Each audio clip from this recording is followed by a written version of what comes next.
ಇಂದೇ ಡೌನ್ಲೋಡ್ ಮಾಡಿ ಮತ್ತು ನಿಮ್ಮ ನೆಚ್ಚಿನ ಶೋಗಳನ್ನು ಆನಂದಿಸಿ. ಏನಾದರೂ ಸಮಸ್ಯೆ ಇದೆಯಾ ಕಂದ? ಏನಿದ್ರು ನನ್ನ ಹತ್ರ ಹೇಳ್ಕೊ. ಈಗೆಲ್ಲ ಸರಿ ಹೋಗಿದೆ ಅಮ್ಮ. ನಾವು ದಡದಲ್ಲಿದ್ದರೆ ಇನ್ನೊಬ್ಬರನ್ನ ಕಾಪಾಡ್ಬೋದು, ನಾವೇ ಮುಳುಗ್ತಿದ್ರೆ ಇನ್ನೊಬ್ಬರನ್ನ ಹೇಗೆ ಕಾಪಾಡೋದು?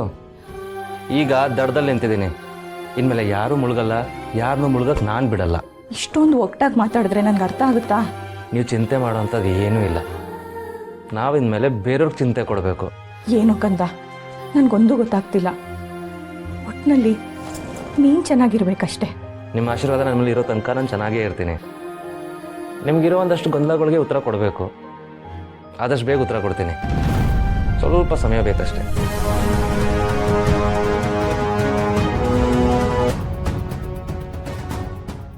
ಕರ್ಣ, ಒಂದು ನಿಮಿಷ. ಹೇಳಿಯಪ್ಪ.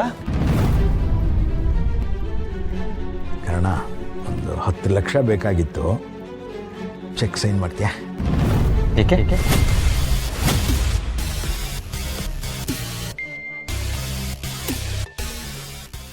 ನೀನು ಯಾಕೆ ಅಂತ ನನ್ನ ಕೇಳ್ತಾ ಇದೀಯಾ? ಕೇಳ್ಬಾರ್ದಿತ್ತಪ್ಪ, ಕೋಪ ಬಂತ? ವಿಷಯ ಏನೋ ಗೊತ್ತಾಪ್ಪ, ಈಗ ನಾನು ಒಬ್ಬನೇ ಇಲ್ವಲ್ಲ, ನಿತ್ಯರ ಜೊತೆಗಿದ್ದಾರೆ. ಈ ಥರ ವಿಷಯದಲ್ಲಿ ಅವ್ರ ಹತ್ರನೂ ಒಂದು ಮಾತು ಕೇಳಿ ಡಿಸಿಷನ್ ತಗೋಬೇಕಲ್ವಾ? ನೀವೇ ಹೇಳಿದ್ರಿ ಹೆಂಡತಿ ಮಾತು ಗೌರವ ಕೊಡಬೇಕು ಅಂತ, ಅಲ್ವಾಪ್ಪ? ಅದು ಸ್ವಲ್ಪ ಅರ್ಜೆಂಟಾಗಿ ಬೇಕಾಗಿದೆ ಅಂತೆ ಸಂಜುಗೆ. ಏನಾದರೂ ಮಾಡ್ಬೋದಾ? ಬಗ್ಗಿರೋ ಬೆನ್ಗೆ 2 ಏಟು ಜಾಸ್ತಿ ಬೀಳುತ್ತೆ ಅನ್ನೋ ಗಾದೆ ಮಾತು ಸುಳ್ಳಲ್ಲ. ನೀವು ತುಂಬ ಇನ್ನೋಸೆಂಟು. ಎಷ್ಟು ಇನ್ನೋಸೆಂಟ್ ಅಂದರೆ ನಿಮ್ಮ ಮಗ ಏನು ಮಾಡ್ತಿದ್ದಾನೆ ಅಂತಲೇ ನಿಮಗೆ ಗೊತ್ತಿಲ್ಲ.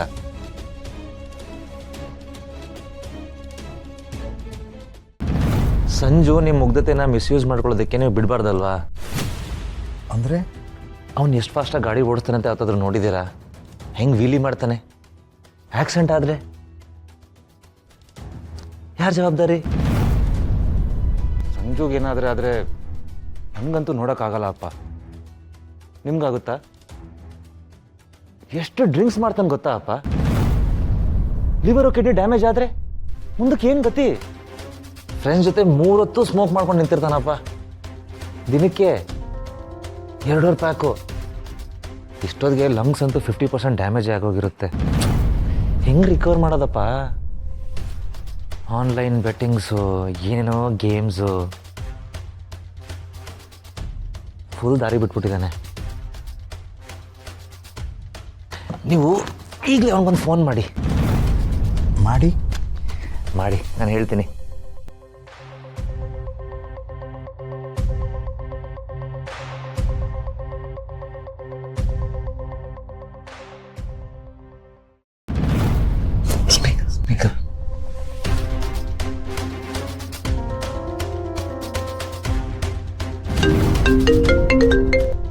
ಡ್ಯಾಡ್, ಈಗೇನು ದುಡ್ಡು ಅರೇಂಜ್ ಮಾಡ್ತೀರಾ ಇಲ್ವಾ? ಹಲೋ ಡ್ಯಾಡ್, ನಾನು ಮಾತಾಡ್ತಿರೋದು ಕೇಳಿಸ್ತಿದ್ಯಾ? ಐ ನೀಡ್ ಮನಿ ರೈಟ್ ನಾವ್. ಏಯ್, ಹಣ ಅರೇಂಜ್ ಮಾಡೋಕ್ಕಾಗ್ತಿಲ್ಲ, ಇಡ ಫೋನು. ವಾಟ್? ಹೇಳಿದ್ ಕೇಳಿಸ್ಲಿಲ್ವಾ? ಇಡ phone.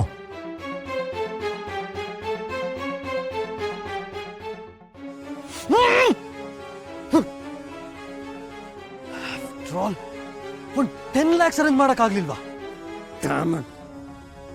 What do I do? Tension ತಗೋಬೇಡಿ ಅಪ್ಪ. ಅಪ್ಪನಾಗಿ ಮಗನ ಜೀವನ ಹಾಳಾಗೋದನ್ನ ತಡೆದ್ರಿ. Good job.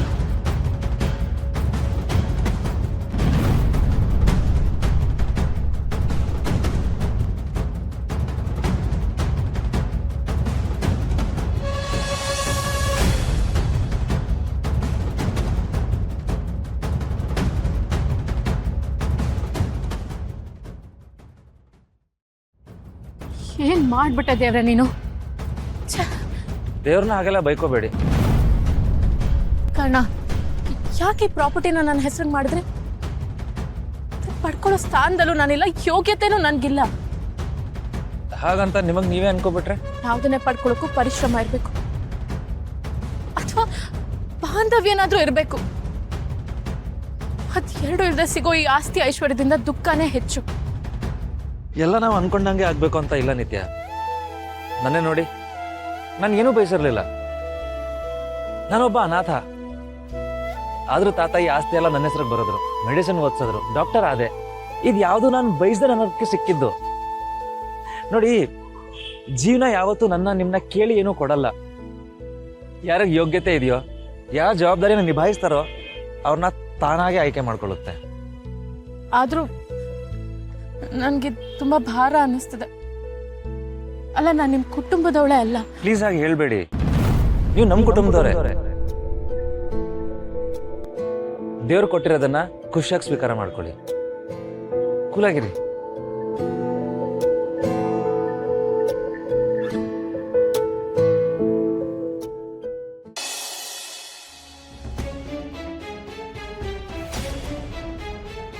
ನನಗೆ ದುಡ್ಡು ಕೊಡಲ್ಲ ಅಂದ್ರೆ ಹೇಗೆ? Nonsense is this. ಹೇಗಾದ್ರೂ ಮಾಡಿ ದುಡ್ಡು ತಗೊಳ್ಳೇಬೇಕು.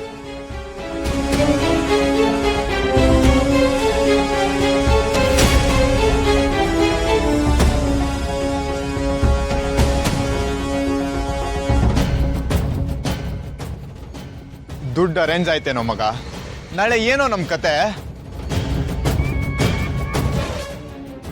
ಏನಾದ್ರೂ ಆಗ್ಲಿ, ನಾನಂತೂ ಡಿಸ್ಟಿಂಕ್ಷನ್ ತಗೋತೀನಿ.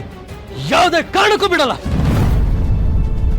ಹೋ ರಿಯಲಿ ಗುಡ್. ಲೈಫಲ್ಲಿ ಕಾನ್ಫಿಡೆನ್ಸ್ ಇರಬೇಕು, ಆದ್ರೆ ಓವರ್ ಕಾನ್ಫಿಡೆನ್ಸ್ ಇರಬಾರ್ದು ಅಂತ ನಾನು ಹೇಳ್ತಿರೋದಲ್ಲ, ತಿಳಿದವ್ರು ಹೇಳಿದ್ದು. 4 ಕ್ಲಾಸಲ್ಲಿ ನೆಟ್ಟು ಕೂತ್ಕೊಳ್ದೆ ಹೋದ್ರು ಡಿಸ್ಟಿಂಕ್ಷನ್ ಬರುತ್ತೆ ಅಂತ ಹೇಳ್ತಿದ್ಯಲ್ಲ, ವಾ ವಾ, ಕ್ಯಾ ಬಾತ್. ಏಯ್,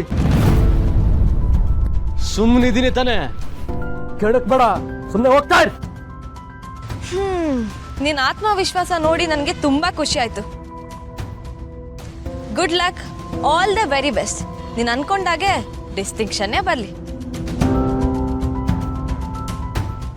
ಕೇಳಿಸ್ಕೊಂಡಿದ್ದಿ? ನಾನ್ ಡಿಸ್ಟಿಂಕ್ಷನ್ ತಗೋತೀನಿ. ಇಲ್ಲ ಅಂದ್ರೆ ನನ್ನ ಹೆಸರು ಸಂಜಯ ಅಲ್ಲ.